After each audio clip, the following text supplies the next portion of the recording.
ఈ క్రిస్మస్ తాతలో లేకపోతే ఈ Christmas tree cakes blah blah blah వీటిల్లో ఏమైపోయిందంటే ద రియల్ క్రిస్మస్ స్టోరీ కనుమరుగైపోయింది.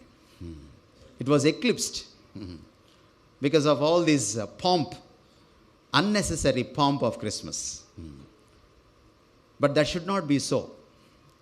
అందుకని మనం ఒక విషయం ఇక్కడ మాట్లాడుకోవాలి లాజికల్గా.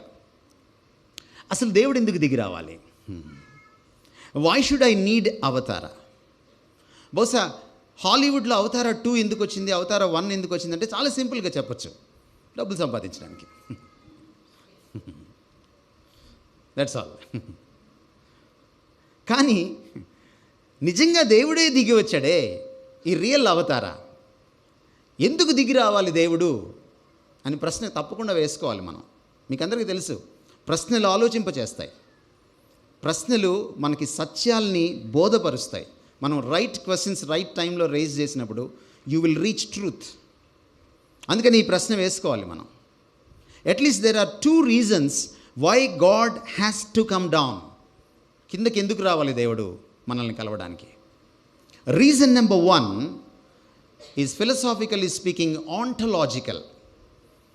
ఆంటోస్ అంటే గ్రీక్లో అస్తిత్వం అన్నమాట, ఎగ్జిస్టెన్స్.